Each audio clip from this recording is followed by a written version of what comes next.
अगर सिर्फ जब बाल काट रहे हों और ये देख लें कि यार इस बंदे के मस्से हैं या ये काली लाइनें हैं, नाई कह दे कि यार तुम चले जाना, किसी भी डॉक्टर को दिखा लेना, लिवर की फैट और हेल्थ चेक करा लेना, किसी को डॉक्टर सरीन की जरूरत नहीं। मैं ये क्लिप काट के देश के सारे नाइयों को टैग करूंगा। बिल्कुल, नाइयों को टैग करना है।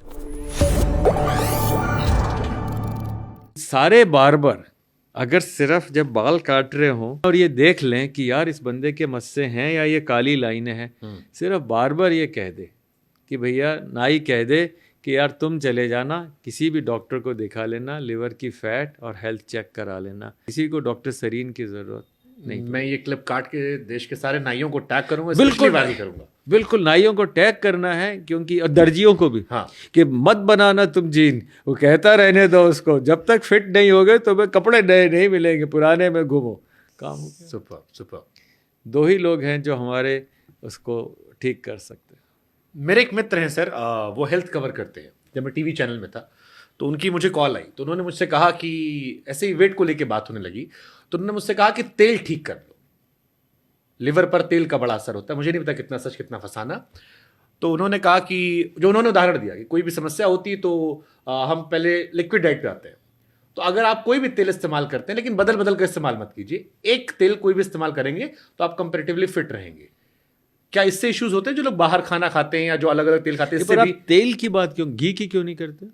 घी आपके मायने में खराब चीज है? नहीं, तो फिर आप तेल की बात क्यों कर रहे हो?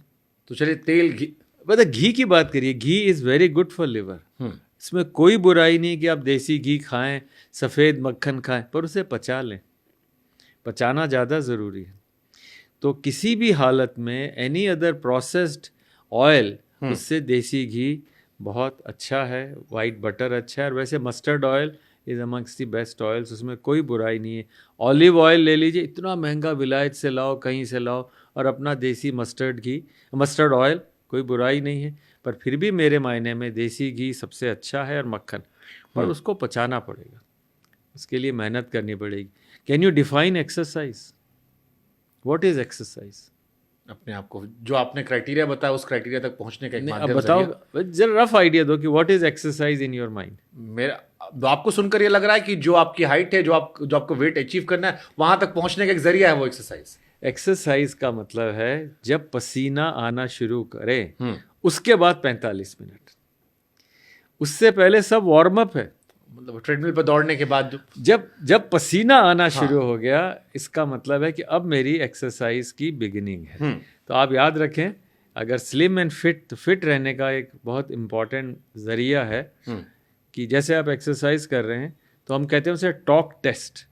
मतलब आप बोल नहीं पा रहे एक सेंटेंस, मतलब आप एक्सरसाइज कर रहे हैं, हाँ। बोल नहीं पा रहे। अगर आप पूरा सेंटेंस बोल रहे हैं तो फिर भी इनएडिक्वेट है। हाँ। जब आप पूरा बोल नहीं पाएँ, that is exercise and fortify. भगवान को इतना 24 घंटे दिए, 1 घंटा अपने लिए निकालना बहुत ज़रूरी है। पर जैसे सर बहुत सारे मिडिल क्लास फैमिलीज में जब मैं बात करता हूँ, जैसे मेरे फादर ही हैं, अब वो वॉक बहुत करते हैं। मैं उनसे जब बात करता हूँ तो पूरे दिन वो वॉक करते हैं अपनी जॉब पे, बट वो हेल्दी हैं। और उनके आसपास कई लोग ऐसे हैं, जब वो अपने टेस्ट करवाते हैं तो मोस्टली टेस्ट में उनको ऐसी कोई बीमारी नहीं है अब तक, बट उनका वेट है और दे स्नोर ऑल्सो। इस स्नोरिंग का एक बड़ा कॉमन क्वेश्चन मेरे पास आया था कि क्या स्नोरिंग का भी डायरेक्टली लिवर से कोई रिलेशन है? पहले तो मैं आपके फादर की दाद देता हूँ कि वो घूमने जाते हैं। हाँ। पर इसको हम एरोबिक एक्सरसाइज कहते हैं। मतलब इससे हार्ट रेट, बाकी सब चीज़ें, मसल्स नहीं बनती। तो मेरी गुजारिश है कि आधा एरोबिक और आधा रेजिस्टेंस एक्सरसाइज।